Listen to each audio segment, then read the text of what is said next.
Thank you for listening to this podcast from TRE, Talk Radio Europe, your voice in Spain and around the world.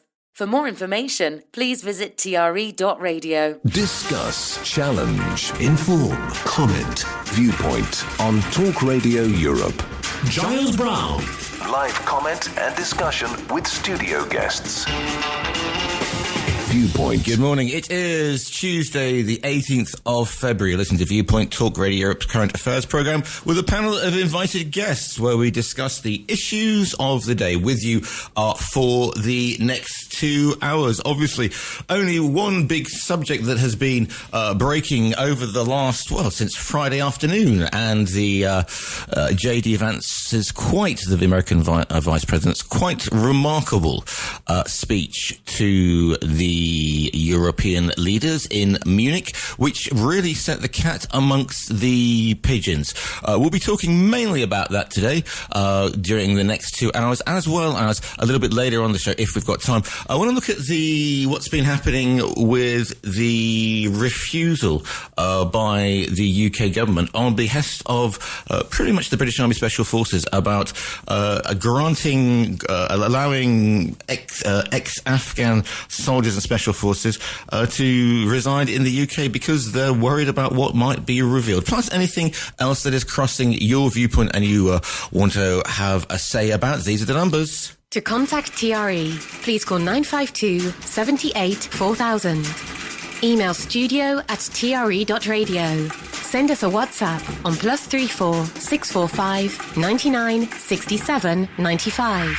Message us on Facebook, Talk Radio Europe Official, or tweet us at TRE Talk Radio.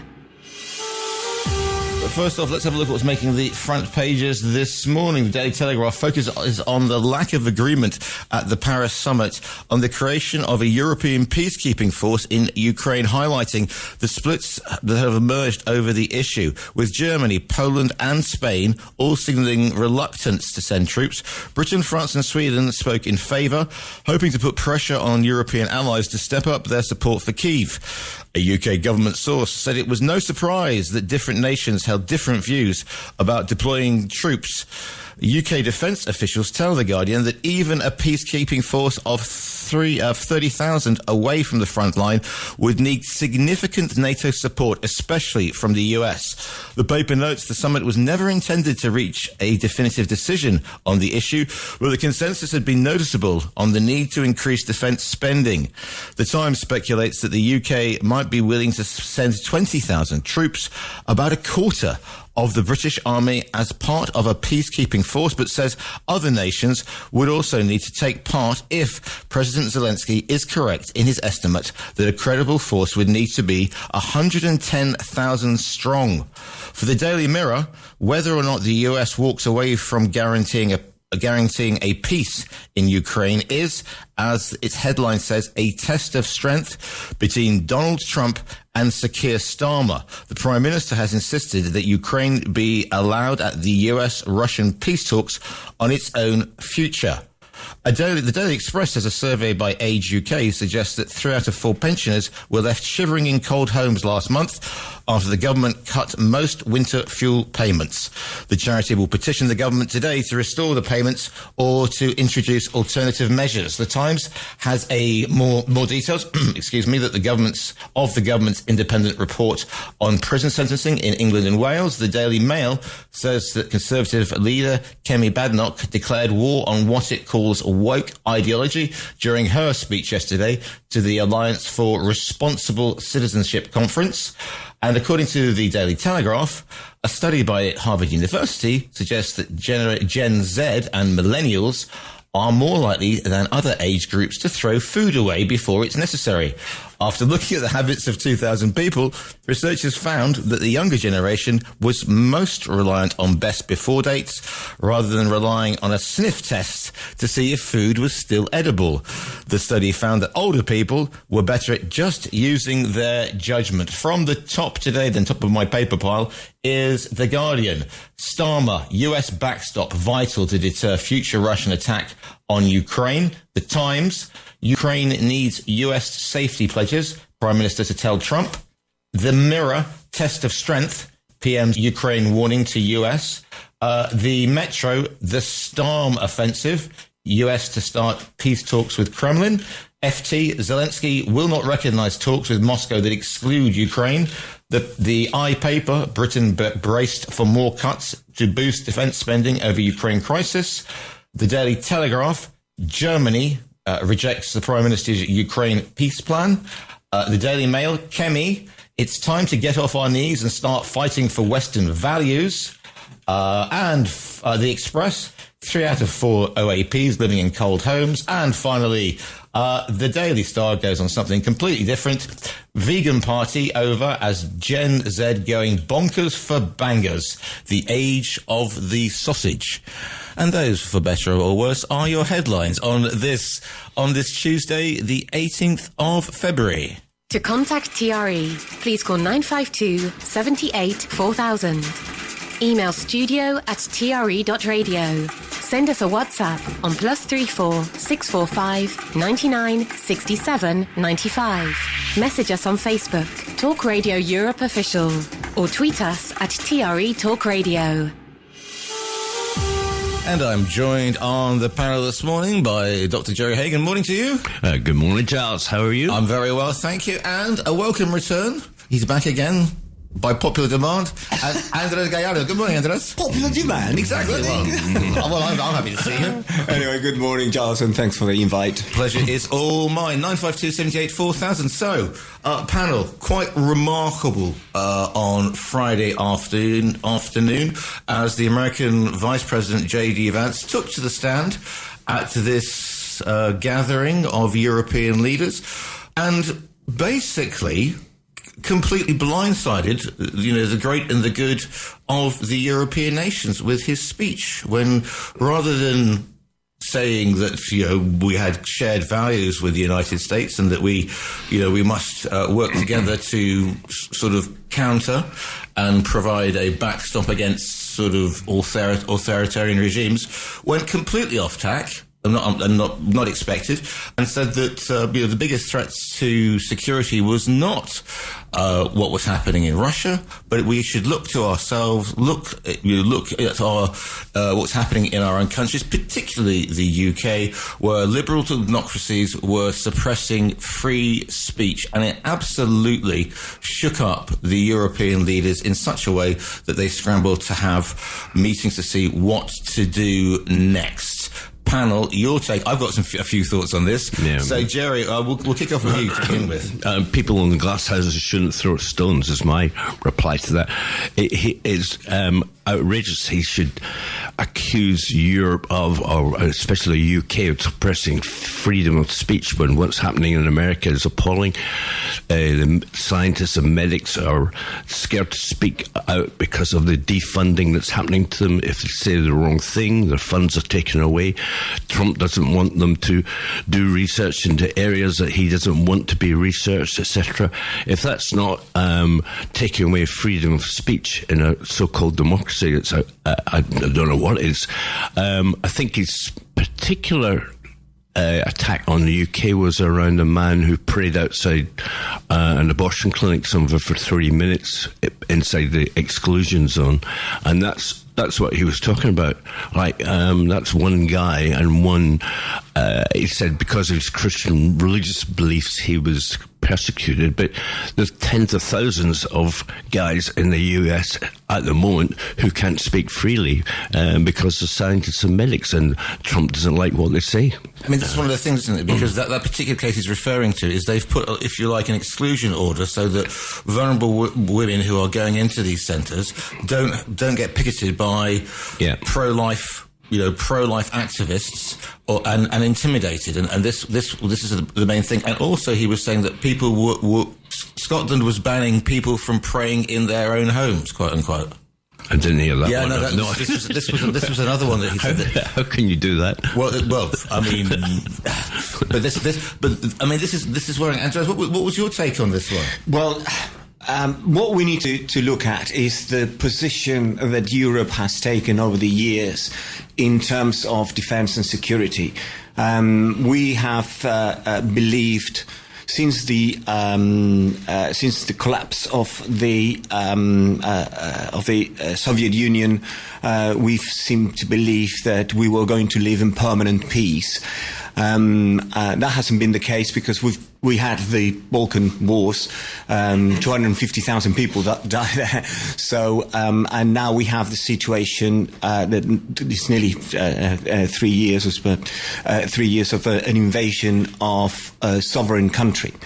We haven't, although it was flagged up about 3 years ago by the Foreign Affairs Commissioner of the European Union, which was Borrell, the Spanish guy, comes from my hometown. This guy said, look, we need to look at a European military force. Because we cannot, in effect, what we've been doing here is subcontract security to the United States. That's the reality of it. It's not a subcontract as in a contract that we signed, but we have seen the NATO led by the United States as the ones who was going to bail us out of any security situation. Now we've got the war in Ukraine. Which we have seen here clearly the United States, with Biden, they were happy to throw some money at it, or rather a lot of money at it, but no real commitment in terms of troops. And the European Union, we've been paying money, but not commitment in terms of security and forces. And we found ourselves now that we have got the Trump administration coming in saying, in other words, you're useless as dealing with this. I'm going to go and sit with the Russians in Riyadh, funnily enough, and we're going to be the ones who decide what happens here. Without the European Union taking part on it, although we are an affected part, if you like, and without mainly Ukraine, who are the ones who are suffering the invasion. Now, you can argue that, okay, the eastern Ukraine has got a Russian sentiment in some of the population, maybe a large percentage. I don't know what the percentage is of that Russian sentiment, but the reality is objectively that Russia invaded a sovereign country by force, wanted to take some of that country. And it appears that now the decision is going to be made far away from where the conflict is taking place by the aggressor and some kind of self-proclaimed referee in a faraway country, which is Saudi. Now, if you tell anyone 4 years ago that was going to be the scenario today, no one would believe it. But that's where we are now. I mean, do we think, Paolo, that Europe has really sort of messed up here? Because we have had a Trump presidency before. We then had a Biden presidency, and now Trump's come back. He's made it perfectly clear that it's an America First policy. He'd already said that, the NATO allies, the European countries weren't, pulling their own weight in his opinion. And Europe sort of sat back and gone, well, yeah, the Americans will look after. I mean, I can get it during the years of the Cold War when there was a massive American presence in the 70s and the 80s in what was then West Germany. And we've sort of let, kept our eyes off them, but we thought, okay, well, the Americans will always be with us because we have this special relationship with the Americans. But this second time round, Trump has made it very, very clear that his policies will be remarkably different from anything that we've seen from the United States for over 100 years, basically. I mean, basically, he has a point. The support American has given militarily to Europe, the proportion of their GDP is a lot higher than some European countries, and so they've just been sitting back and not spending the money in arms to spend on other things, which may be essential, health, education, whatever, but they're making choices. And he's saying, like, enough is enough. We're not spending all that money if you're not putting your cash on the table too. But to be fair, I think there was a trend even with Biden to go that way, because Europe has put far more money into Ukraine than the US has. I know Europe's a lot bigger than the US, but also Biden followed the British. The British started giving arms and shells, etc., to the Ukrainians before the Americans did, and the Americans kept following suit after the UK has done it first. So UK have been can be reasonably proud of what they've done, but some other European countries there's, I think, about half a dozen countries who spend less than 2% of their GDP on military. Whereas, if you're sitting the President of America and you're representing the American people, well, why are we paying all this money to support Europe when the Europeans aren't chipping in? Fair enough. It's a good question. How would you answer it?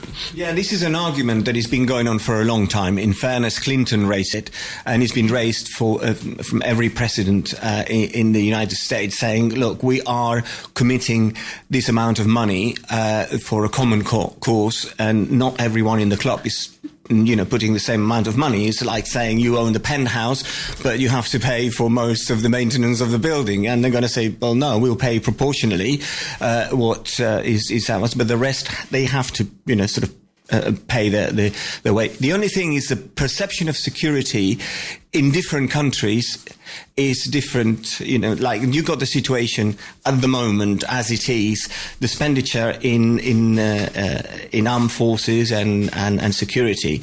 If you look at Poland, they are above 4% now, and if you look at Spain, we're in 1.3%. But of course, for the Polish, the threat is there, is perhaps imminent, and they take it more seriously than a country like Spain, where we perceive the trouble far away, and we think, why are we going to spend money on something that is not an imminent threat when we need the money for other things? So you can understand I can understand every position, but the reality is that if we're going to be members of the club, we have to contribute equally to the club, and if we want the security, we have to pay for it. Yeah, I don't think it's just distance; it's time as well, because a large part of Europe suffered during the Second World War, so they remember that. And then places like Poland and the Baltic states, they didn't just have a Second World War; they had communism afterwards, and run by the Soviet Union. People died for the freedom there, so they have much stronger memories of mass memories of war and what it means, whereas Spain and Portugal, Switzerland, Liechtenstein weren't really involved in the war, so you can understand historically. You say, well, is it that important? But to other people, if you live in Lithuania, it's highly important, because the Russians are just right on your border, and you're a small country. You could easily take Lithuania. Yeah, I mean, one of the things that I've been thinking of recently, and I'm not a huge fan of Boris Johnson, but when this started and Johnson was the Prime Minister, he was absolutely on the money with this, saying we need to send money, arms, whatever, to whatever they want, whatever they need, just short of obviously putting quote-unquote boots on the ground. And the Western powers sent enough money for the Ukrainians to get by, as it was, to hold off, but not enough because Zelensky was saying, look, we'll do the fighting, but you provide us with the necessary means to do the fighting. And now we find ourselves in this position. Andreas? Look, the danger here is that if we set the precedent, let's imagine there is a deal here where Ukraine forgoes the eastern part of the country to the Russians. Look at the situation with Crimea. In 2014, the Russians took Crimea. It wasn't theirs, but they just took it. And the international community seemed to accept that, okay, well, during the Soviet years, Crimea was, let's call it a holiday destination, if you like, for the Politburo and everything else. Let them have it. But the next step is that then they invade the eastern part of Ukraine. The original intention was to go all the way to Kiev and just put a puppet government. That was the original intention. That didn't happen because they weren't expecting the strong reaction from the Ukrainians and the Europeans saying we can't have that. But the reality is that if we allow or if the United States do a deal with Russia saying, okay, you can have that section of Ukraine, like we did with Crimea, chances are that Putin is not going to stop there and is going to carry on trying to rebuild the imperialist Soviet Union. And that is a real threat that we should be taking very, very seriously. And we've been advised by a number of experts in the field to say this is a likely outcome, so we shouldn't take it lightly. It seems now that Europe are going to sort of take it seriously, but the speed of the agreements in the European Union is so slow. It's unreal. So just to create an army, a European army under one command in Europe, 27 countries, 27 governments, 27 foreign affairs ministers, and so on, is going to be such a difficult task, if not impossible, that we are going to, fail on that front. 952-784-4000. To the WhatsApps we go. Good morning. Good morning to you too. Did J.D. Vance blindside them given his background? How can you take liars seriously? I don't think that JDV has any right lecturing Europeans about democratic integrity and respecting elections when his boss literally attempted a coup when he was voted out of office. What he's doing is exactly what Goebbels did in World War II, which fits right in with the Donito narrative, i.e. accuse the other side of exactly what they themselves are guilty of. I don't understand why we are having all these negotiations with proxies in Saudi Arabia in mid-February when Trump said he was going to get Putin and Zelensky in a room and have a deal done in 24 hours. It's almost like he's I can't say that word on the thing, but it begins with bull. It's always been an American first policy, even under Biden. People who think there's a special relationship need a reality check. There hasn't been one for over 50 years. This one, re-NATO budgets. The US needs another $468 billion a year to meet the new 5% target. The UK needs $94 billion and Spain $62 billion. We're probably the first country to be asked to pay reparations for being evaded. It would be funny if it's not so tragic. This is Trump's confidential plan to put Ukraine's stranglehold panic in Kyiv as US President demands higher share of GDP than Germany's first war reparations. To the lines we go. First caller of the day. Morning caller, you're live. What's your name? Where are you calling from? What's your viewpoint, please? Well, Felix here. Morning, Felix. Can you hear me clearly? Loud and clear, Felix. I just wanted to get in quickly because I think this will be lively debate today. It actually amazes me that guys are in the studio leave out that there was a coup d'etat carried out in 2014 by people who were carrying Nazi insignia on their uniform. In other words, they had contacts. You can trace back to Stepan Bandera, who gave the name to Banderism, which is a Nazi ideology. Are we talking? Sorry to interrupt you. Are you talking Crimea, or what are we talking about here, Felix? Please. I'm talking about the really America breaking ranks and deciding that it has enough of Ukraine. But what? Sorry to interrupt you again. You're saying that what the Ukrainians were Nazis on this one? Sure, everybody knows that. It's the pictures are there. They're carrying pictures on a maiden of Stepan Bandera, big portraits flashed up in the air. Stepan Bandera was a Nazi, and he was one of the worst Nazis that existed in the Holocaust. Anyway, yeah. The point I'm making here is that it's quite amazing to me that you guys in the studio don't mention the coup d'etat that was carried out in 2014, in which the elected Prime Minister was evicted by force. He had to flee for his life.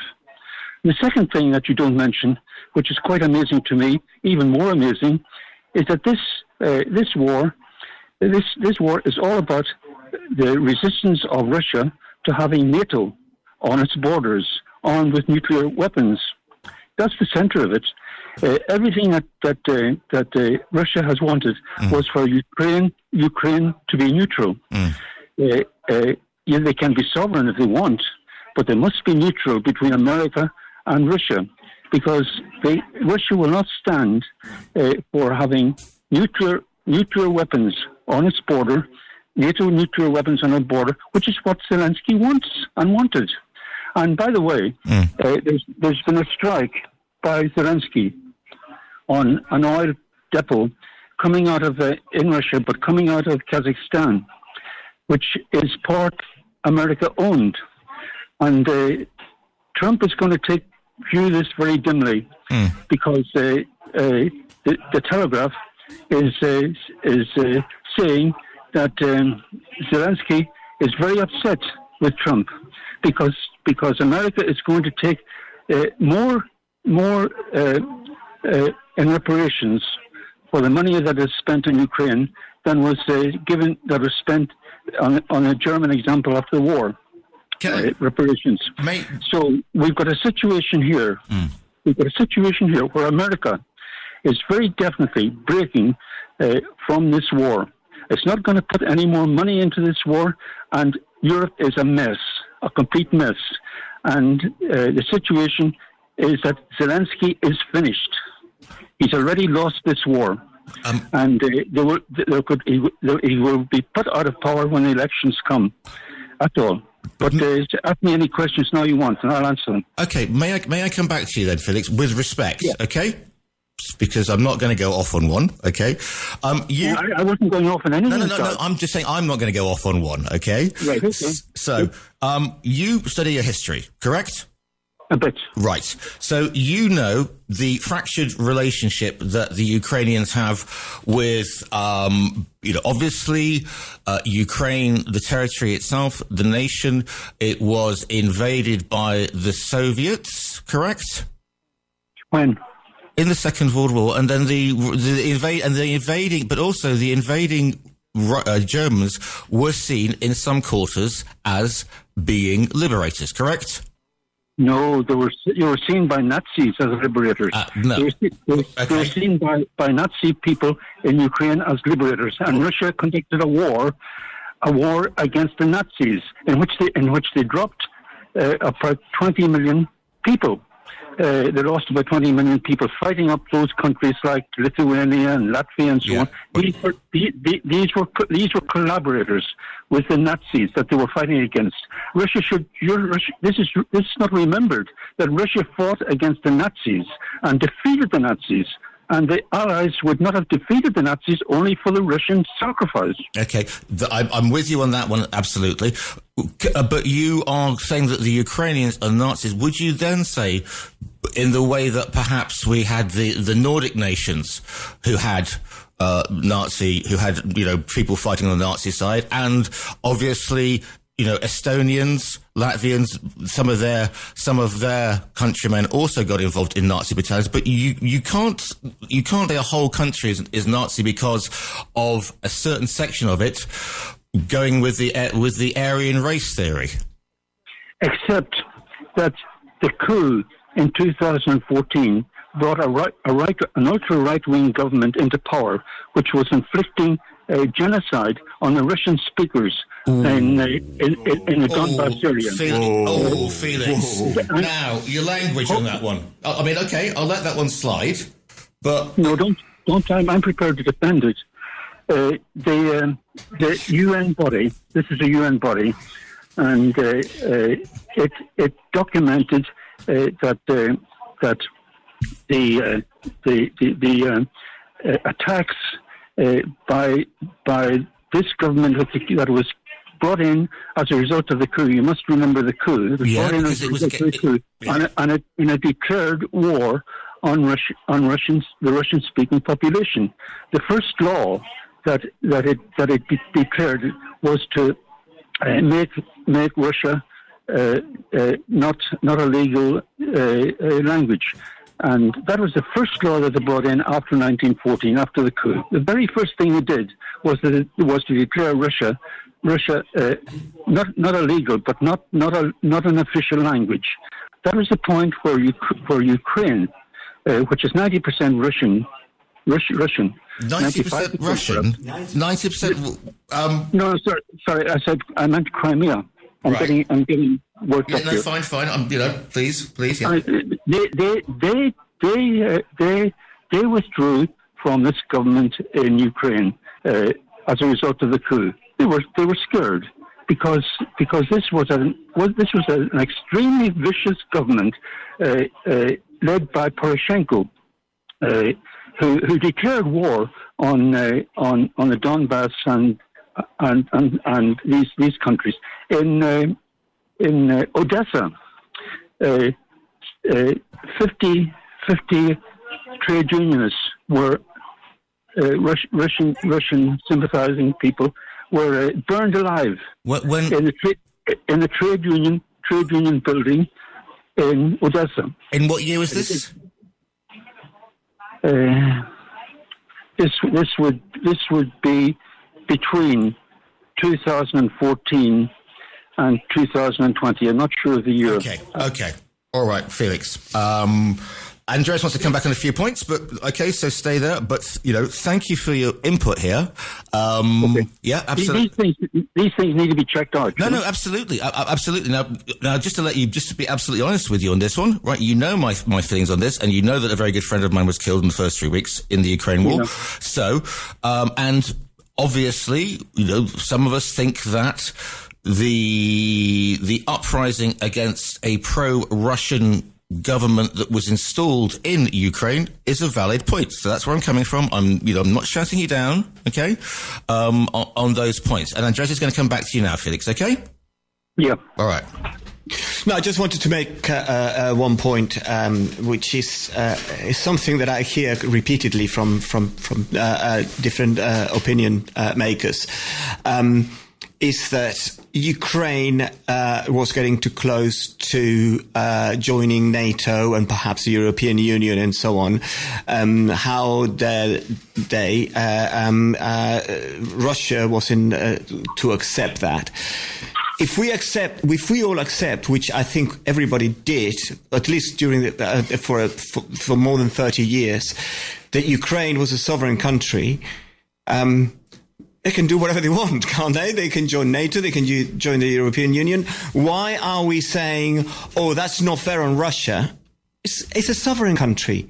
They can, if they want to join NATO, they can join NATO. And Russia has to accept that they have no power of decision in what another sovereign country do or want to do. That's the whole... And because they didn't like that, they went on to invade eastern Ukraine. I mean, you just can't make it up. Jerry, just a couple of historical points. First of all, Ukraine, the Soviet Union recognized Ukraine as part of a deal as a sovereign country if a large number of Russian nuclear weapons were in Ukraine, and part of the deal was we'll recognize you, but as long as you give us all the nuclear weapons back, and the deal was done. During the 1940s, a lot of people were Nazis, including the UK. But the fact is, the Ukrainian people freely elected Zelensky as their leader, and he's Jewish. So I would, as he said himself, what, I'm a Jewish Nazi? I've never heard of that before. Well, Felix, I'll give you the last word because I've got to go to a break, but I will give you the last word on this one, my friend. First of all, Zelensky was elected on a program of making peace with Russia. And he was threatened by these right-wing characters in the right sector and Azov that I've mentioned, and he became, a leading advocate for Russian hatred. But he was elected on a program, and I think it was 2019, to make a peace and solve the damn thing. And that's basically the problem. The problem for Russia has been NATO on its borders, armed with nuclear weapons, because this undermines all of the treaties that were pulled, because it's such a short distance from the border, Ukraine border, to places like Moscow and Leningrad. Okay, that's basically all. Felix, thank you for your call in, and good to hear from you as always. Going to a quick break and then back with more Viewpoint. Viewpoint with Giles Brown. Always live, always lively, and methinks a little more lively today than normally. If you want to get involved with your Viewpoint, To contact TRE, please call 952 78 4000. Email studio@tre.radio. Send us a WhatsApp on +34 645 99 67 95. Message us on Facebook, Talk Radio Europe Official, or tweet us at TRE Talk Radio. and I solemnly pledge in front of these two members of my panel that I am not going to lose it with anybody whose viewpoints that I don't agree with, as you just saw with Felix. So don't be afraid. I think it's quite fun when you lose it. Yes, thank you. I know, but there are viewpoints. Not exactly professional, though. Hey, as I say before, I am the Primarch James O'Brien. To the WhatsApps we go. This is Kevin from Manila. Good morning to you. We keep being told that Europe as a whole is much more economically strong than America. So why do we expect America to pay more to NATO than Europe does? I'm sure there's some complicated reason that suits the interests of big businesses in Europe. Thanks for getting involved. Meanwhile, I don't think 90% of, and thank you for the John Stewart eating popcorn meme, I don't think 90% of Crimea are Russian. In the last census, albeit in 2014, 67% were Russian. Okay, thanks for that. We have a poll running, by the way. This is a thing that we do on Talk Radio Europe Official. I'm asking, as Trump and Putin meet to discuss a peace deal, should Ukraine and Europe be involved? Thus far, 100% yes. So if you want to get involved with the poll, go to Talk Radio Europe Official on the Facebook page, and you can let us know what you think about the situation, or indeed call in. Panel, Well, I'm quite amazed at the 100% result on this poll. Last week was also 100%. I don't know how you managed to get 100% in all the polls. It's the same person both weeks. Yeah, exactly. Okay, so we've got now we've gone to 80% and 20%. How's that for that? In fact, we're on 81% and 18%, with 1% don't know. Oh, great! So no, but give you the option. Give you the option as always. Go on, have your say. Interactive. One day we will have this all in the metaverse, and you'll be able to sit with us virtually and throw things at me. It is the thing that strikes me, panel. The thing that strikes me is, as you know, I am that worst sort of creature, an armchair historian. Okay, and I'm not saying, we're going back to Munich and 19, and the appeasement, the whole thing. I go even further back than this. Okay, because large nations deciding what smaller nations should do takes me back to the Great Game, i.e. Disraeli, Palmerston, sending gunboats up the Dardanelles, again with Russia, Tsarist Russia at that point, and the Empire, and not, the British Empire, deciding what should happen with the smaller states, of the shrinking Ottoman Empire at that point. And we know how that panned out, because we had the First World War years later as a result of this. And if you think that you are a big man in the world, as President Trump obviously does, and Putin obviously 100% thinks he is the big man of that zone, because we're talking of spheres of influence here. And listeners, I get this all the time. People are saying it's 1984 because we've got, because I don't want to have an ID card, or we've got CCTV. But if, when you read 1984, there are three large powers. And I think, and shoot me down, hey, because you like doing that, but I think we are closer to that because we have a zone of influence that Trump thinks he has, i.e., North America, Europe, etc.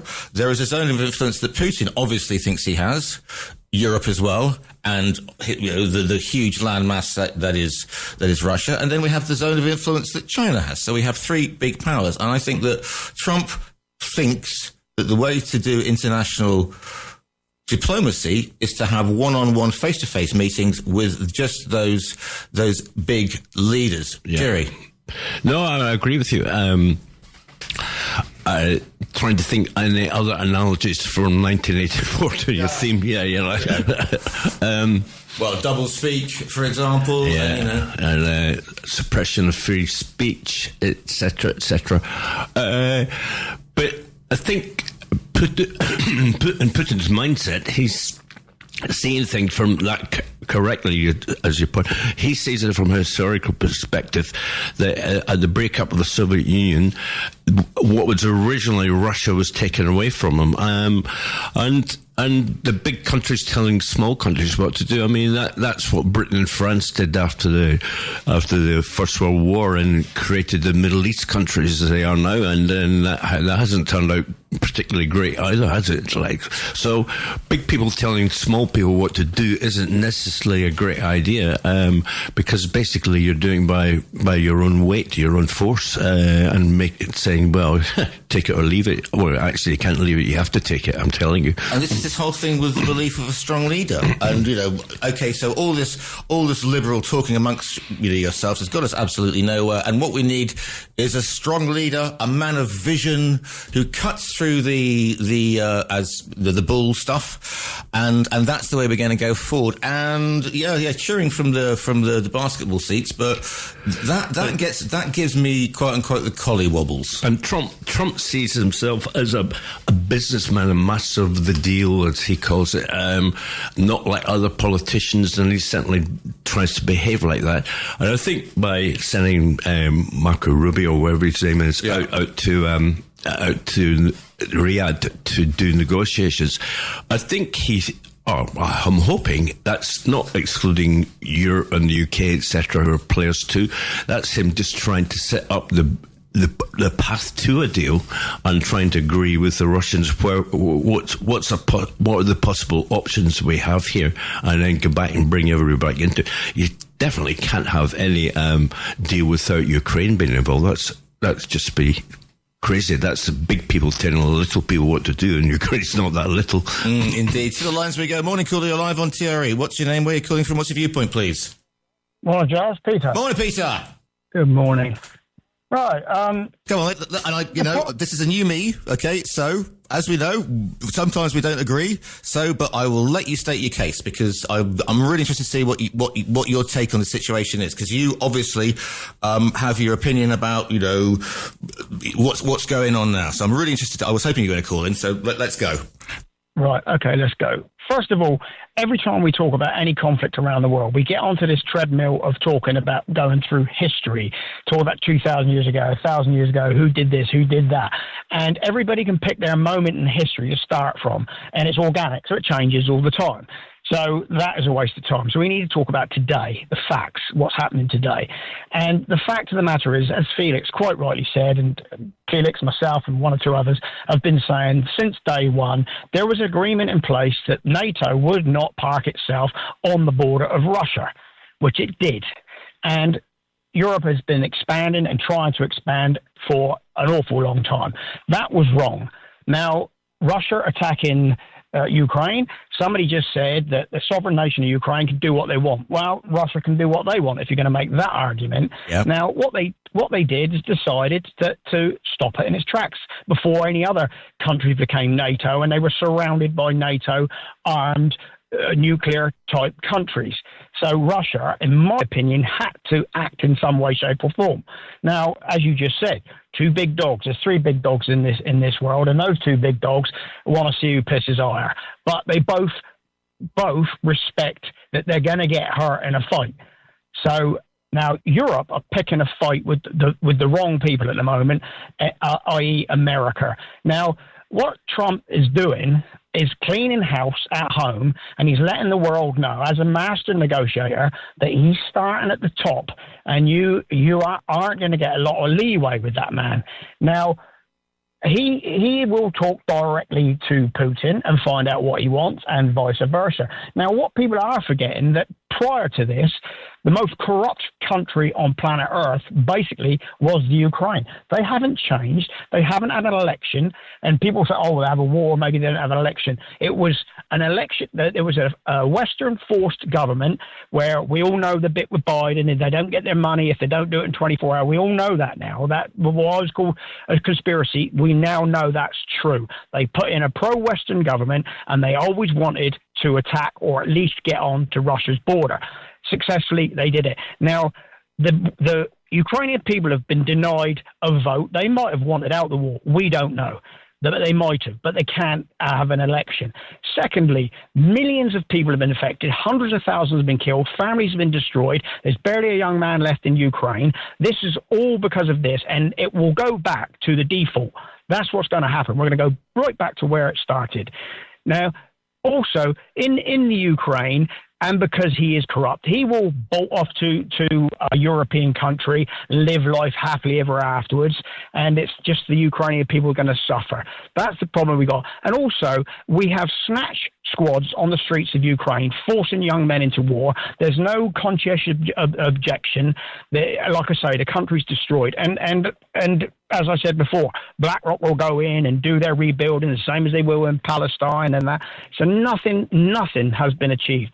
But going back to Europe picking a fight with Trump, as Trump is cleaning house, we've seen the corruption is phenomenal. And if you listen to the Western media, the BBC and people like that, is Elon Musk elected? Should he be allowed to do this? Of course he should. And that's proven. That's another story. But what's going to happen under Trump's watch over the next few years is he's going to start saying to Europe, you're next. You have never, ever been audited. Where is the money going? Where did the money go to the Ukraine? Where is it?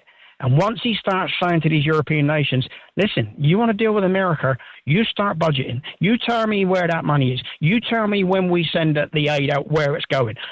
I think Europe are in massive problems because the money that has been disappearing in America is a drop in the bucket compared to the money that has disappeared over and through Europe over the last few years.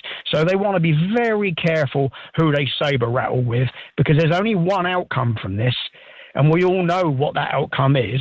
But Russia will get exactly what they wanted. America will get out of the problems, and Europe will be left in the doldrums, dying on its ass. The biggest and richest country in Europe, the only one that kept it going, Germany, is in trouble. I was reading the other day that Spain is the most successful country, having received close to 200 billion from the European Union via COVID relief. So this is what's going to happen. We've all been asking for it. We all want it. We want Europe to be audited, budgeted, and find out what's really going on. It's going to take a while, but I think Trump's on the right track. Peter, I've got to go to. I'm missing a break, and I've got a 3-minute break. So thank you for your point, and we'll probably come back to those because you made some very interesting statements in the second half of Viewpoint. But thanks for your call in, my friend. Where'd you get, Giles? Quickly, where'd you get your happy pills? Because they seem to be working. Yeah, I don't know. You know, maybe it's. I'm cutting down on the caffeine in the morning, so perhaps that's a thing as well. You know. Okay. But are you enjoying the new version? That's what I'm saying, rather than me just screaming at you. Well, we'll see. It doesn't last forever, does it? Oh, no, indeed. Right, thanks for your call in, and we'll probably speak to you in the second half. Right, get into a break, and then we'll be back with literally the last 2 minutes of the first half of Viewpoint. It's absolutely flying by. Viewpoint with Giles Brown. Always live, this time more lively than always, as I thought. Right, well, we're going to go up to I'll go through the poll, by the way, at the moment on the Talk Radio Europe official Facebook page. Get involved with that one. As Trump and Putin meet to discuss a peace deal, should Ukraine and Europe be involved? Currently stands at 81 saying yes, 18% saying no, and we got 1% don't know us. So get involved with that, because we're going to go up to the national and international news in about 30 seconds or so, and then we're going to be back with more Viewpoint. Keep sending the WhatsApps. Obviously, we're going to keep this one going through with your thoughts on Viewpoint and the situation as it develops. And I think I was just saying the other day, the only person I've sort of been pitting in this whole situation is Stephen Ritson, because he's having to redo his show almost minute by minute. He goes to bed with a cup of Horlicks, and a good book, and then something happens overnight and he's got to do the whole show from the top again. Right then, those bongos mean we came to the end of the first half of Viewpoint. Back after the national and international news.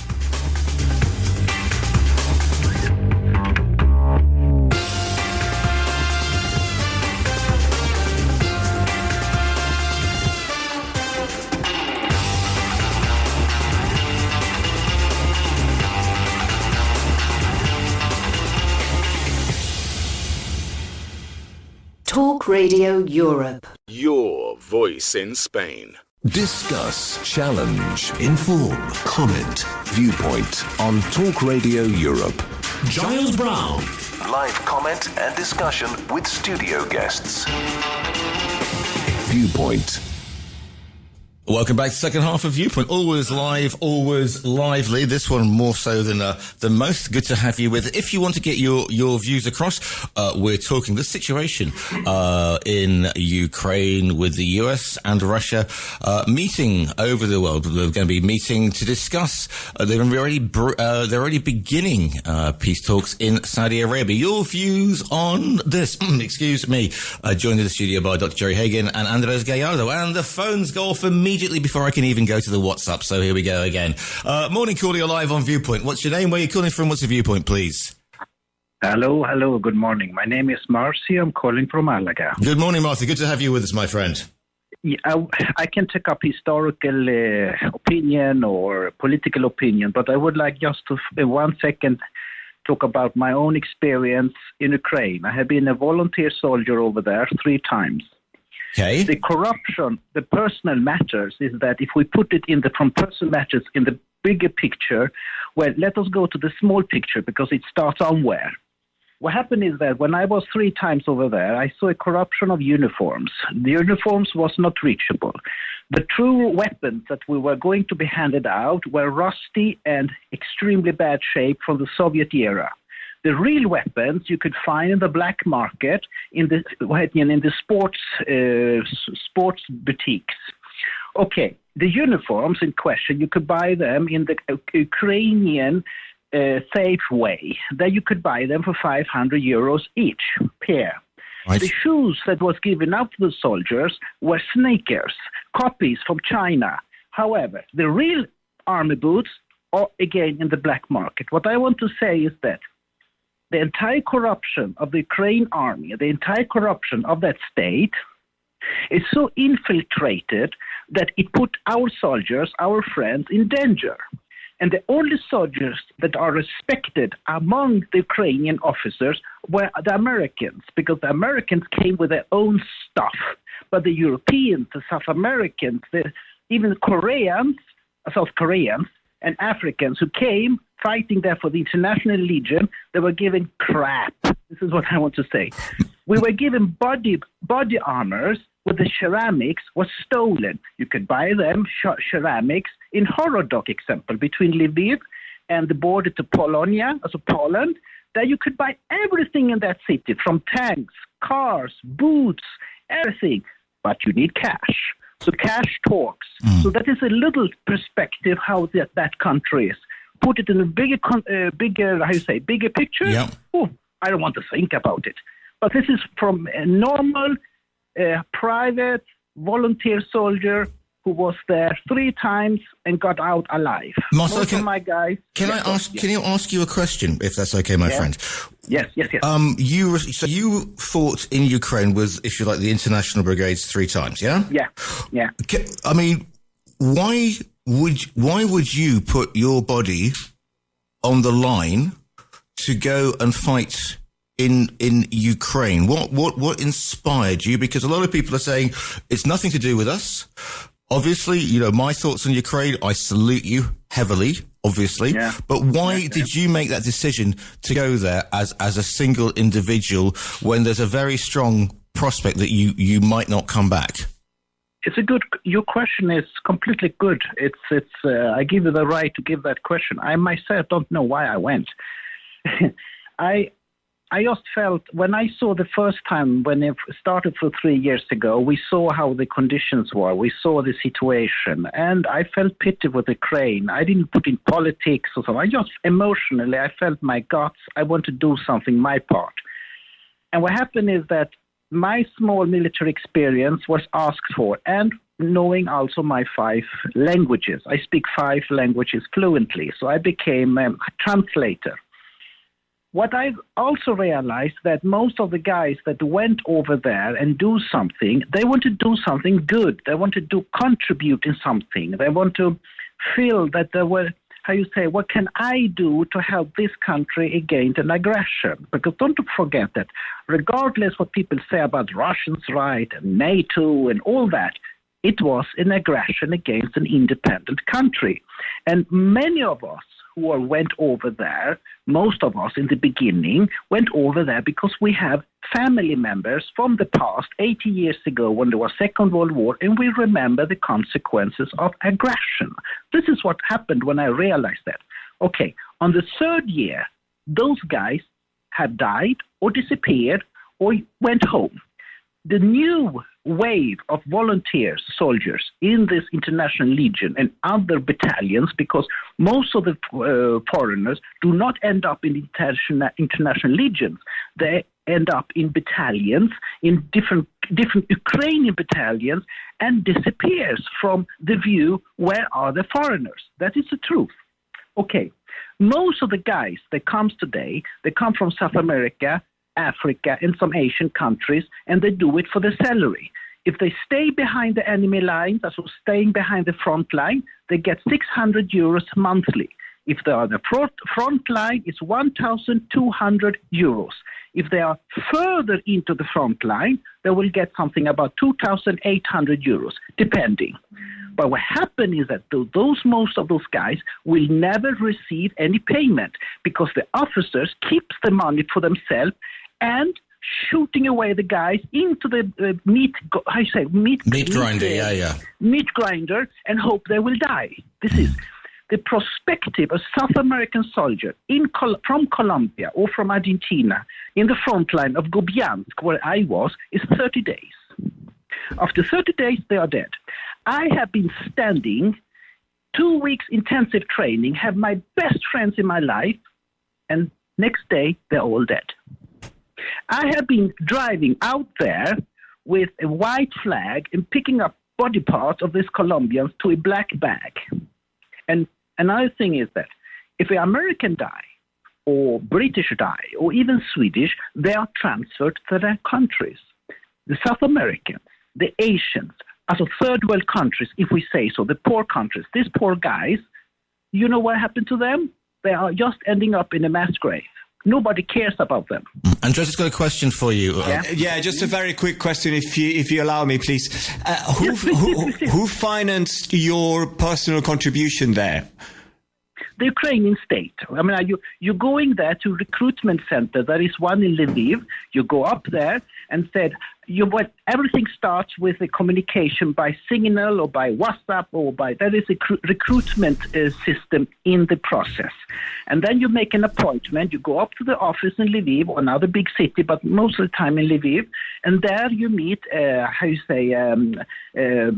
desk bureaucrat, military veteran who puts all the details together. And did you get paid what you were promised that you would get paid, or do they owe you money? Or you got paid? Oh yeah, I got paid because I saw what happening, and they didn't dare to treat me bad because I was translating and I was sub officer and I was back in the neck of the paycheck, so the officer who are charged with the money to get my salary. So you're a pain in the neck, as we say in British, yeah? Yes. Just a quick one as well, because we had somebody saying, the problem is that I'll let you get on, but we had an earlier caller saying, well, see, the problem is that the Ukrainians are Nazis. Now, you've been there. May I laugh? Okay.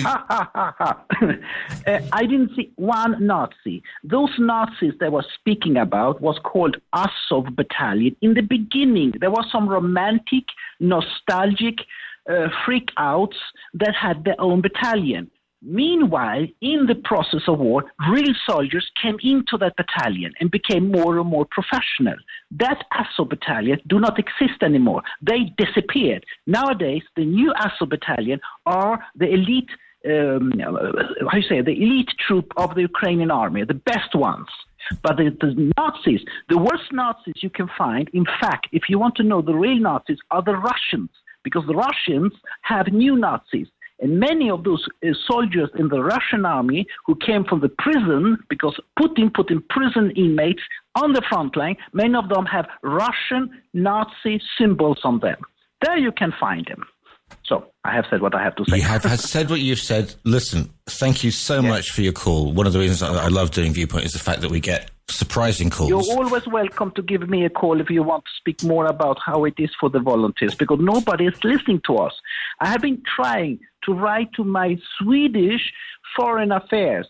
I have been trying to tell media about this, but you know what happened? They just turn off, not response, nothing. Okay, well, if you do me a favour and send me an email, and listeners as well, if you've got something you want to talk about, to Giles, Giles, at TRE.radio. That's I will try to remember that. Giles, which is my name, or info at TRE.radio. Any points like that? I will do that. Thank you very much. Thank you so much for your call, illuminating, to put it mildly. 952 78 4000 is the phone number. Studio at TRE.radio is the email. To the WhatsApps we go. I certainly wasn't expecting a call like that, so thank you so much for your calls in. Right, so here we go with the WhatsApps. Okay, so does cleaning the House in America include shifting $1 billion from government departments as tax breaks for Musk and his entourage? As for the most corrupt man on earth, that remains to be As for the most corrupt nation on earth, that remains to be the UK. How dare you, sir? You can say something, Jerry. Absolutely. The World Corruption Index, 180 countries in the world. Ukraine are 105th alongside Serbia, and Russia are 154th of the most corrupt countries in the world. I really feel I should be doing my Radio 1 voice there, like with the top 10 corrupt countries. Off the top of your head, you don't know who the top 3 are. It's Scandinavian countries. I think Denmark is. Denmark? Yeah, hold on. The Danes? I think it's in reverse. It's not the most corrupt country. The most corrupt countries are the ones at the end of the list. I thought you said least. No. The least. That would make more sense. The first 3 are Denmark, Finland, Singapore. Those are the least. They're the least, and the worst are. Scroll down. Don't know the way to go. South Sudan. Then Somalia, then Venezuela, then Syria, then Yemen, then Libya, then Eritrea, then Equatorial Guinea, Nicaragua, blah, blah, blah. Okay, fine. So when you said the most corrupt country is the Danes, that would be quite something. I thought you said the least. No, exactly. Yeah. And apologies to my Venezuelan listeners as well. But yeah, the Danes, those Danes coming in here with their longboat. Right, so back to wonderful Copenhagen. Right, the most corrupt nation on earth. Okay, so administration. Okay, DOG is proven not to be an official government department. 100 billion is chump change. Ukraine has actively sought volunteers from other countries. Okay. Peter, if you're listening, somebody thinks you need to stop reading Facebook. I'm just the messenger. Ukraine has actively sought volunteers from other countries after the beginning of the Russian invasion. On the 1st of March 2022, Ukraine temporarily lifted visa requirements for foreign volunteers who wish to join the fight against Russian forces. The move came after Zelensky created the International Legion of Territorial Defense of Ukraine and called on volunteers to join the defense of Ukraine, Europe and the world. The US also assisted Ukraine with military planning, including war gaming, counter-offensive options. Whatever that is. Ukraine's foreign minister, Dmytro Kuleba, stated as of the 6th of March 2022, approximately 20,000 foreign nationals from 52 countries had volunteered to fight. Right, more WhatsApps coming in. John Carrington, I'd like you to thank the volunteer soldier who called in. To the lines we go. 952 78 4000. Morning, caller, you're live on TRE. What's your name? Where are you calling from? What's your viewpoint, please? Morning, Giles. It's Alf. Morning, Alf. Morning, Jerry. Morning, Alf. Morning again, Andreas. Hey, good morning, Alf. You sleeping there or something? Yeah. He's got the bunk bed next to mine, Alf, you know. We read each other bedtime stories. It's quite a scene. It's quite a scene. Think of sweaty feet. Nah, listen, he's got his pink trainers on this morning, don't you? He keeps telling me it's the clay from the tennis courts, but I don't believe him. But there you go. What's your viewpoint, Alf? Right. First of all, I mean, I'm not sure why that person said what they said about Peter. I was going to ring in and say I agree with Peter. I agree with very much of what Peter says anyway. Right. And certainly what we don't do, this is the same comment I make about when we discuss the Middle East and Gaza. It's fine knowing the history. It's fine knowing why it all started in the first place. Well, some people's view of how it started and how far you want to go back and who did what to whom and how you're going to get back. But what is the solution today? You know, somebody has to find it. I'm a bit... You know, I think Trump is coming across as, you know, I'll sort out the problems of the world. But before you can start talking about peace settlements, before you can start talking about, you know, methodologies, before you can start talking even about putting, you know, and Starmer's there saying, yeah, we'll have peacekeeping troops. Caveat, peacekeeping troops as long as there is a sustainable peace deal. Yeah. And it's called, you have to find out from the other side if they want to talk.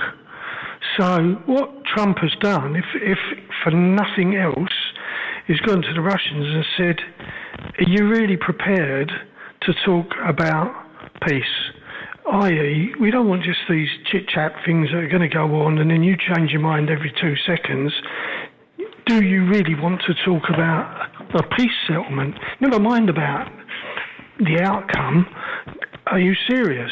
Because if they're not serious, then the world will know very quickly whether they are. If they keep these non-participatory, is what I'll call them, between America and Russia, if they keep those talks going long enough, people will soon suss out that the Russians ain't interested in doing any peace deal because they're going to just prolong the talks.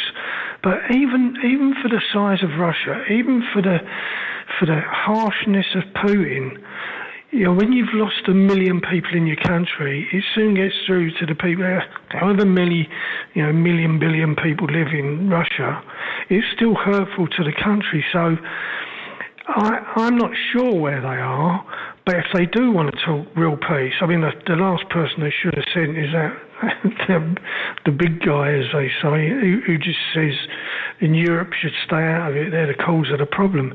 And I agreed with, you know, again, with what Felix was saying, if you're going to surround a country with NATO countries who are, you know, whether they've all got nuclear weapons is irrelevant, they haven't. They've all got call on nuclear weapons because they're part of NATO. And we should stop mixing up NATO with Europe. Yes, there is an issue for Europe and the defence of Europe, but NATO is much, much bigger than Europe.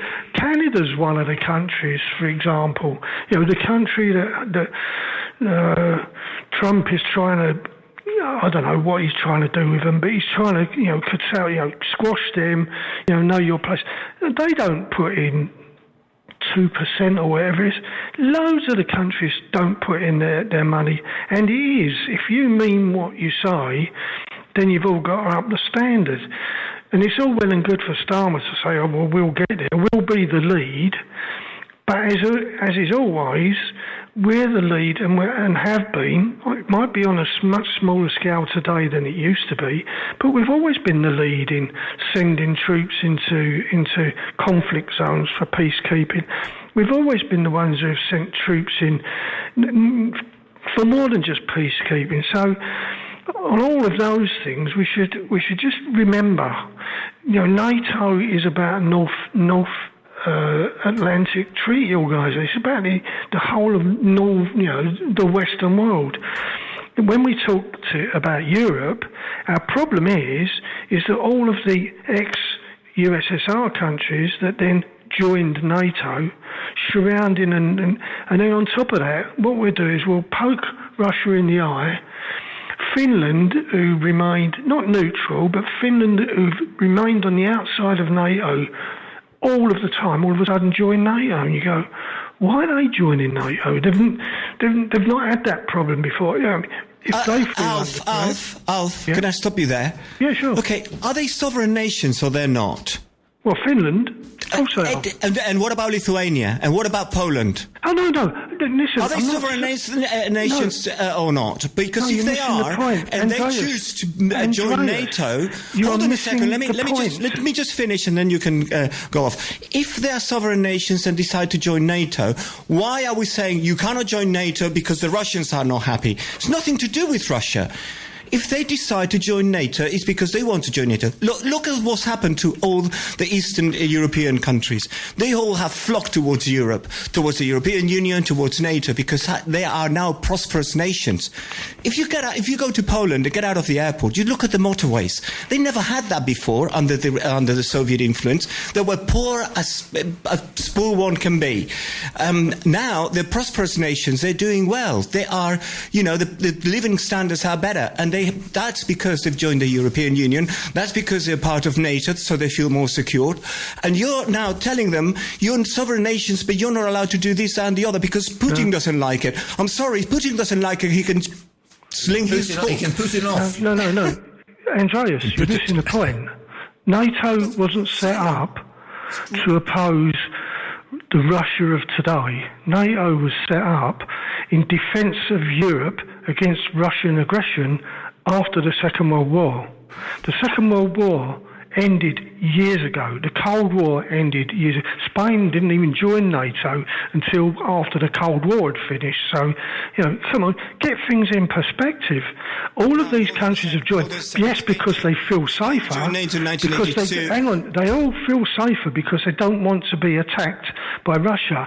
There are 26 countries, I think it is, 26 countries who are not part of NATO, but have umbrella things part of NATO in defence. Alf, my in-laws are Lithuanian, and they're terrified of Russia attacking them. That's why they joined NATO. They didn't do it to snub Putin's nose or whoever was in charge then. It's because they're terrified, and the Russians did massacre them in the street when they tried to march for independence. Yes. And they still remember, it's a big celebratory day each year. Remember that day they got freedom. And they're still terrified of the Russians. It's not some sort of historical thing. It's a real memory for them. But Jerry, they didn't join NATO. They didn't have to join NATO to put off the threat of Russia. They just had to be part of. There are, as I said, there's 26 countries who ain't in NATO who are still under the umbrella of NATO defences. That doesn't make any sense. So you don't have to join NATO. A country smaller than about the size of Wales, you have a choice of let's face up to Russia on our own and their potential aggression, which is real, or should we join NATO? One of all these big guys to help us out. I think 99% certain people. I mean, there are some Russian people in Lithuania. Right. Maybe they would. Right, I'm not going to argue with you. I'll just say, quite clearly, you didn't have to be a member of NATO to come under the umbrella of defence in Europe. And the prime example of that is Ukraine.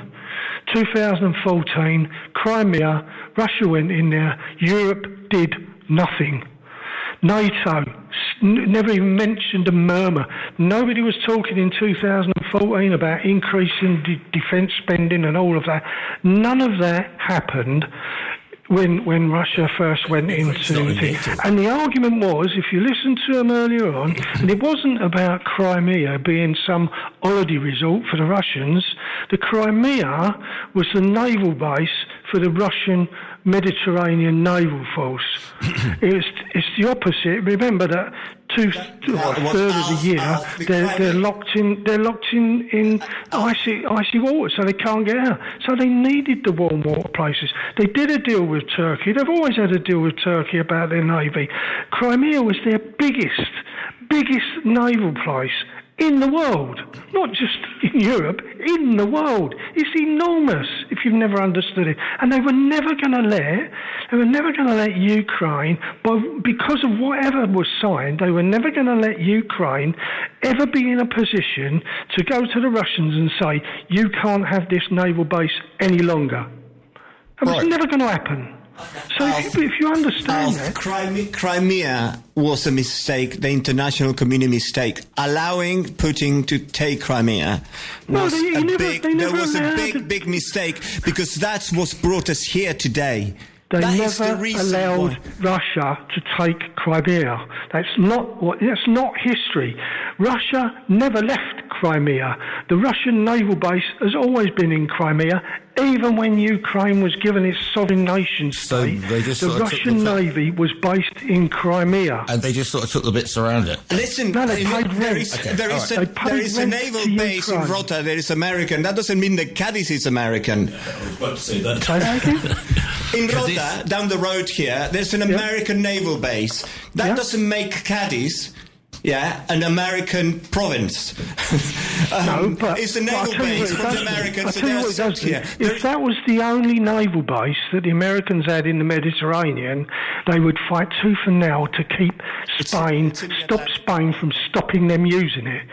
Just like the argument went with Britain and Gibraltar, and whether we could have a naval fleet in Gibraltar, because it upset the Spanish.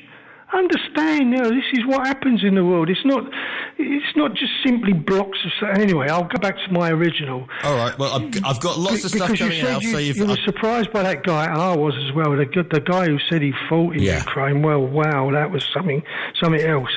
But also, you'll be surprised with me ringing up and saying, I agree with everything. Yeah, I absolutely... My flabber has never been so gasted, my friend. Put it that way, yeah? Thanks, Alf. Thank you for your call in. And you too, guys, as well. Yeah, thank you. It's great that we can differ, but keep still the be red mates. flag flying high. Well, or not, as the case may be on that one. Alf, always good to hear from you, and I'll speak to you soon. Well, I say. Right then, if you want to get involved with Viewpoint, these are the numbers. To contact TRE, please call 952 78 4000. Email studio@tre.radio. Send us a WhatsApp on +34 645 99 67 95. Message us on Facebook, Talk Radio Europe Official, or tweet us at TRE Talk Radio. Just want to go to not only the WhatsApps but also the emails. Send them through to studio@tre.radio. So, good morning to Stephen, who's emailed me through. The Russians invaded Ukraine. The WhatsApps are going crazy. The Russians invaded Ukraine in 2014. Obama did nothing. They invaded again 3 years ago. Biden did nothing. No European leader has called or attempted to create peace talks in any way. All they've done is keep provoking this war. It's as if they've deliberately tried to provoke war with Russia to maintain their narrative that the Russians are the enemy. Now we have Trump come along. He blows the weak, corrupt EU leaders, quote unquote, out of the way and starts forcing peace talks. The left are left-leaning EU are left looking stupid. Too many lefts in there, Stephen. The left are left-leaning EU are left looking stupid and complain about what he's doing. Question mark? Disgraceful.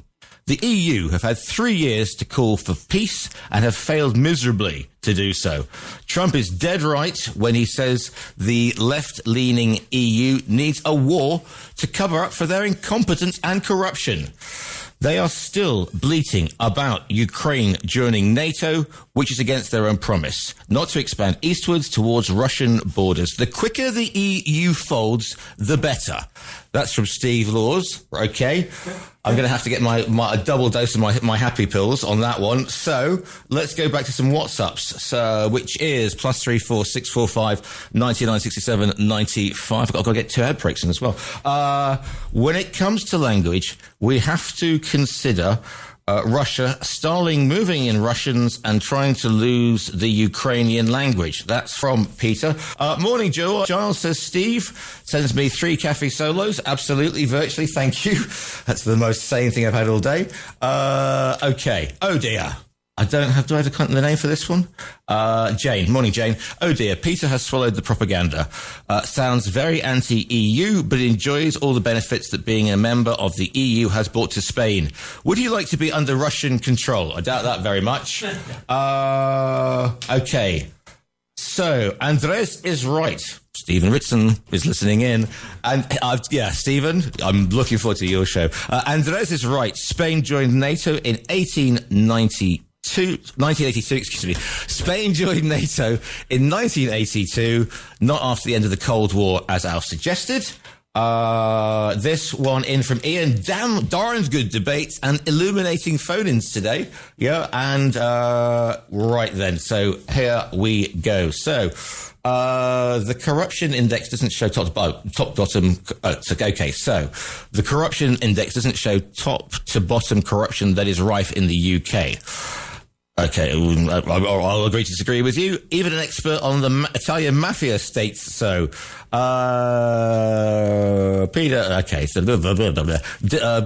Peter, apparently you have wholly disseminated misinformation. They wanted to join NATO because they knew they were going to be threatened by Russia. Putin hated what he did.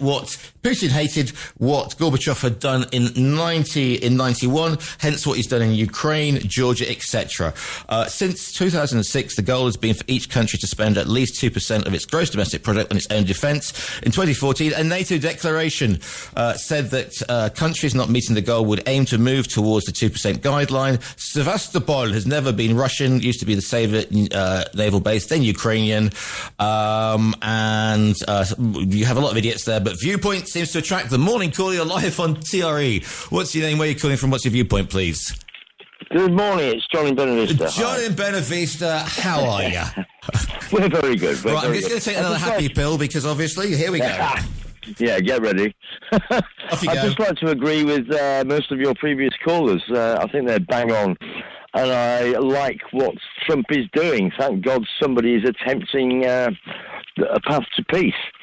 And what disturbs me about the West is the fact that they're propagating this myth that Putin wants to advance further into Europe.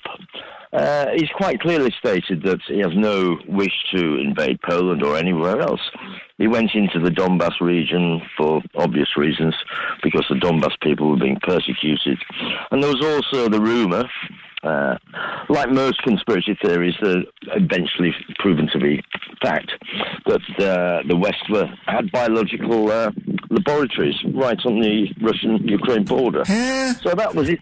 That was his mission, to go in and clean up. But what gets me is the fact, it's like I say, it's that the Western leaders, they've been made to look like fools. And they're perpetuating the argument that if Trump is not stopped, then the rest of Europe is in peril. Yeah. And I don't believe that. Okay. I think they're justifying the arming the Ukraine to the hilt. You think they are justified arming Ukraine to the hilt, or not? No, I don't. No, right. I think the only path to peace is by negotiation and talk. I don't think that continuously arming the Ukrainians is going to help, because there's only one end to this war. Now, Russia will win. Okay, right. So, Andres, Dr. Hagen, pass me the large pills. Thank you. Just a quick one, because do you remember before the invasion happened, we had all those videos that went out of tanks heading in the opposite direction? Remember that when Putin said he wasn't going to invade Ukraine, and spoiler alert, what happened next? So, I'm not going to pick a fight with. I'm just saying, you truly believe that if Putin got Ukraine, he would be happy with just that. He doesn't want the whole of Ukraine. He's not. I don't think his intention is to invade. No, I think he said quite clearly what the purpose of the operation was, and I tend to believe him. Okay. I don't think he wishes to. I think we would have seen it already if he had wanted to invade the whole of Ukraine. I think we would have been able to see that by now. Okay, it's been concentrated. All the action's been concentrated in the east. Okay, thank you for your call in there. I'm sure you'll have some words with Professor Ritson as well, because I know that you and him have a special relationship which Europe and the US no longer have. Going to take a break and then back with more Viewpoint. Viewpoint with Giles Brown. Right then, deep cleansing breath, which may take some time. Going to the poll of polls, as we are calling it from now on. Would you like to hear the latest results? You got to keep calm here. Yes, please. I like the poll. And Jerry, the Danes. I'll stop watching the TV and listen to you. Well, you're not watching. You're keeping me updated, because there's stuff going through. Marco Rubio and Sergei Lavrov, who are the Russian foreign minister, are meeting in Saudi Arabia. Right then, we haven't even got. We're not going to have enough time because we only got 18 minutes, but we've even got to that whole peacekeeping thing. So, on the Talk Radio Europe official page, we're doing this. We're doing polls now on the page, not only on this show, which will be up every time we go out. However, also on Selena's show, which celebrity would have liked to see live, and most people I think went for Elvis, and I went for George Michael. Anyway, there was a small thing. Obviously, Lemmy from Motorhead. John Lennon for me. John Lennon. Yeah. Who would you like to see who's no longer around live? Oof, Jimi Hendrix. That's a good answer. Right, anyway, so back to the poll of polls. The question is, as Trump and Putin meet to discuss a peace deal, or the US and Russia meet to discuss, should Ukraine and Europe be involved? So we have 76% saying yes, 23% saying no, and we got 1% don't know us. So still 1%. Still 1%. Yeah. The 1%ers. So, well, it's more like a poll now. It's not 100%. We've got numbers there too. Well, I like about this 100% business. I didn't because like that. Obviously a vote came in early, and then I pressed the reset button, which I'd forgotten to do. That's why. All right. Meanwhile, Elizabeth in Brighton. Good morning. Good to have you with us. As somebody said.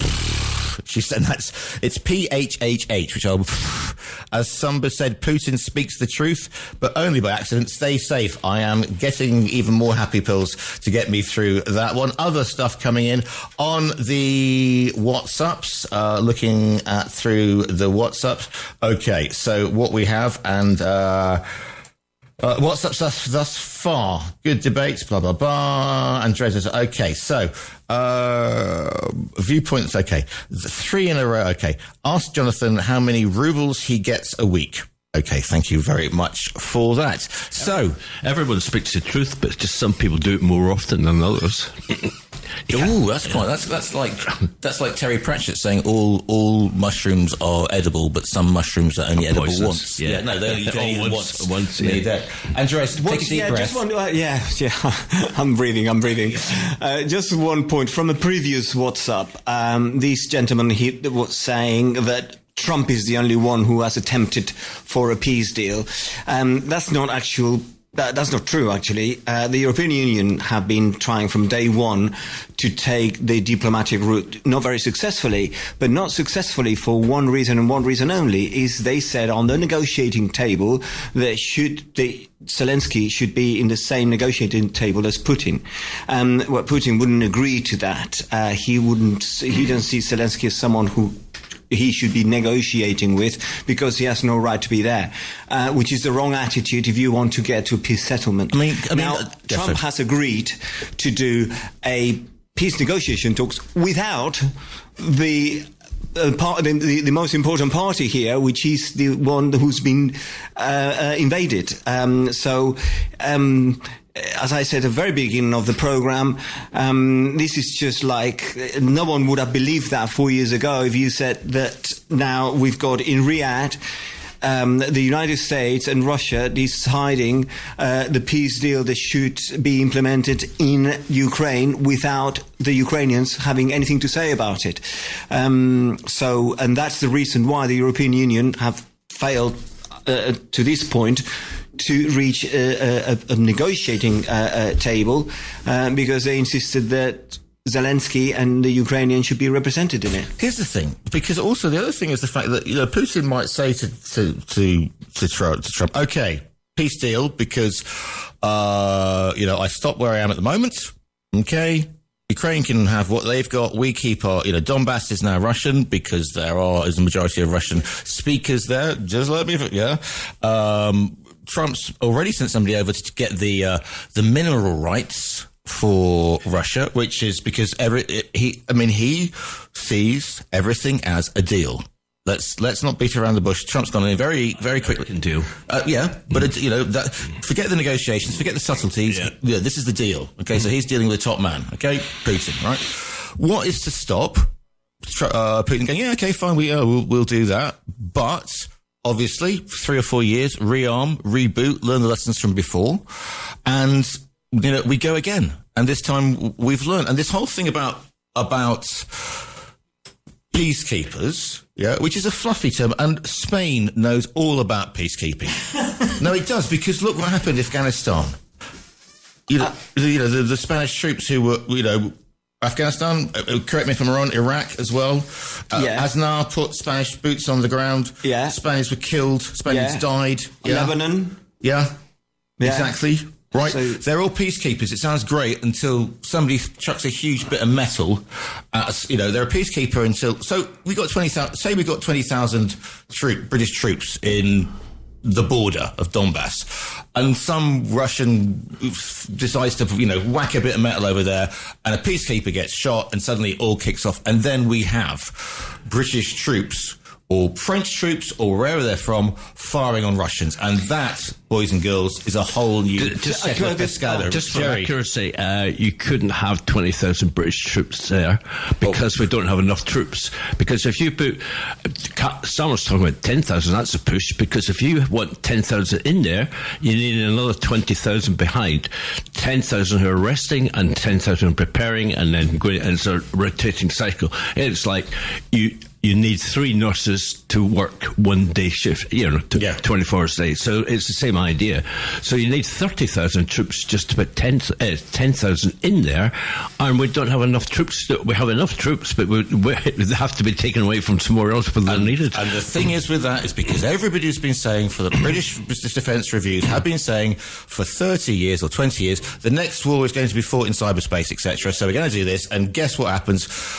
Cut down infantry, cut down in lightly armoured, whatever, and here we are. Right. I'd like to see what this peace deal that is proposed looks like, because if it's going to look like that Ukraine has to give up the eastern part of the country, and that's the only way of moving forward to a settlement, that's going to, first of all those lives lost in the conflict, all that money spent in the conflict to end up giving victory as such to the aggressor, which is Russia.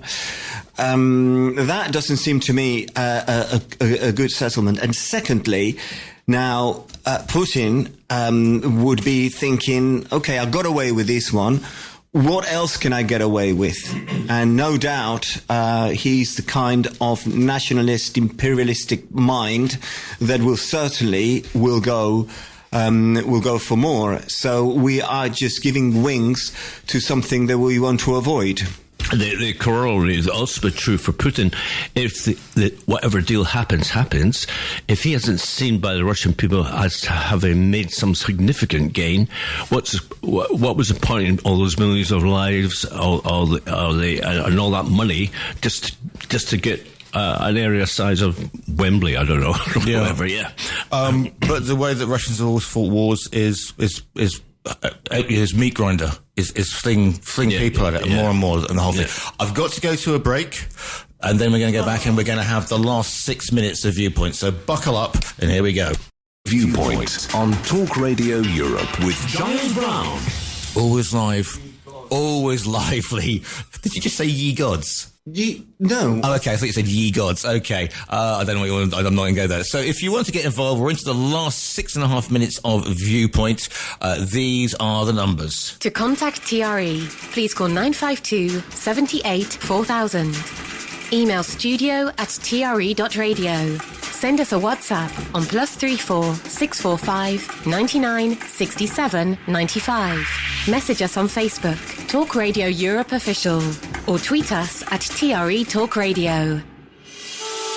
And for one more time, we're going to the poll of polls. Should Ukraine and Europe be involved in the peace talks? 76% yes, 23% no, 1% don't know. And it's about that we have a WhatsApp saying, "Hi, Giles, I can't believe that 23% of poll responders believe that Ukraine should not be involved in peace talks about their own country.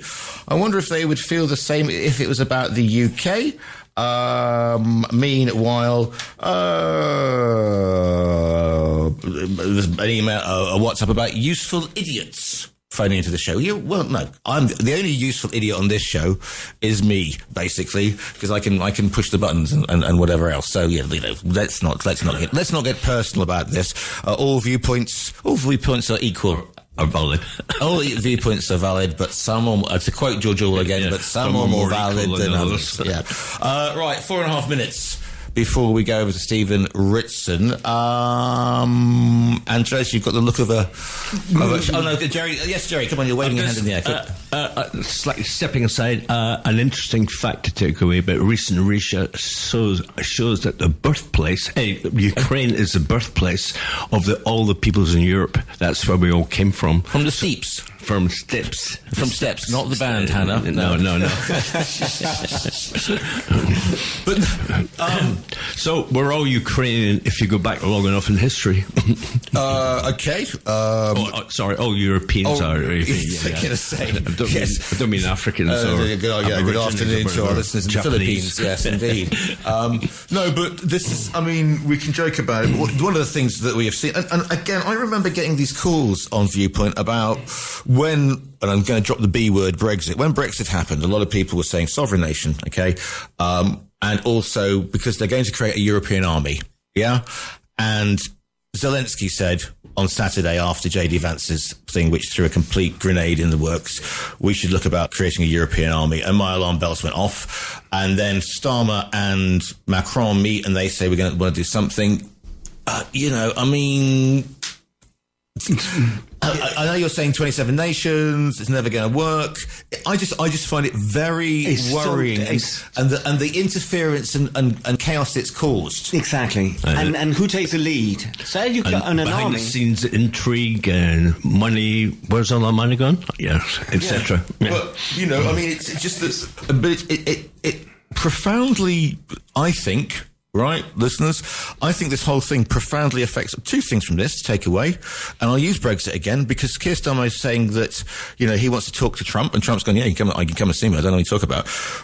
UK no longer is in the European Union. Before, UK was in the European Union, so the UK's role was to decipher what the Americans were saying and put it in a European perspective, and also to decipher what the Europeans were saying so it could be palatable to the Americans. We are no longer in that tent. So we are outside the tent, trying to rather than being inside the tent, whatever. And so therefore, as Obama said, get to the back of the US has no use for the UK as a European ally because we are no longer in the European Union, and therefore we're about as much use as Iceland to them because that's our perspective. Yours panel too. It was accurate. We still haven't got a trade deal with the US. Yeah. Two more presidents later. And somebody said the only reason he wants to meet Starmer is so that he can go and see Starmer on a visit and go and see the King and do the Windsor Castle thing again. Yeah. Well, in my opinion, the last bit of influence that was left for the United Kingdom was when they were inside the European Union. Outside the European Union, it's only a small island, a small nation that internationally doesn't cut much. To be honest, they were much more powerful inside the European Union. But that's a different program, I guess. Yeah, indeed. Well, we'll probably come out next week. Not personal. I'm an equal opportunity broadcaster of Useful Idiots. Thank you. Why spend money on having 27 departments doing the same thing? An EU army makes some sense. Only Brexiteers were against it, and the UK will never get a trade deal beneficiary for itself with the US because Donald Trump works on a zero-sum game. So there you go. Equal duty broadcaster of Useful Idiots. That should be on my business card. Right, we've got 1 minute, panel. So your final thoughts on it. Take a deep breath. Yes. Slowly. Yes. Here we go. Yes, Giles. My final thought is I wonder why Gen Z or Gen Z throw away the food before the sell-by date. Which is how we started the program today, if you remember. Yeah, in a headline. I like the way that you bring a closure to that. After well, we all had to this. close the program somehow. Yes, I know. I know. Light way of finishing the program.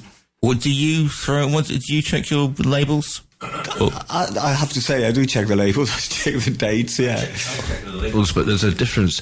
But I give it a margin. Best before doesn't mean you have to throw away. It just means you've lost the best part of the flavour. You can still use best before a year later. It's used by is important because used by could become corrupt. You are talking to the man who left tuna pasta in a Tupperware underneath his car seat and then found it 3 months later in summer and opened it and managed to knock himself unconscious with a noxious substance. Yeah, indeed. Okay, that doesn't come on best before. Right, okay, the final panel. So we get, should Ukraine and Europe be involved? Yes, 78%. No, 21%. Don't know, 1%. My thanks to my panel, Andres Gallardo. Thank you very much, Giles. And Dr. Jerry Hagan. Thank you, Giles. It's been fun. And it's been great fun. I've learned an interesting view about people's history or perception of history. This show will be repeated at 7 o'clock. Stephen Ritson, you're up next. You've been listening to a TRE production. If you've enjoyed this programme, there'll be another episode waiting for you next week, right here on this platform, where you can also access our extensive back catalogue of shows and interviews. For more information on our live programming, social media channels and apps, and how to contact Talk Radio Europe, please visit tre.radio.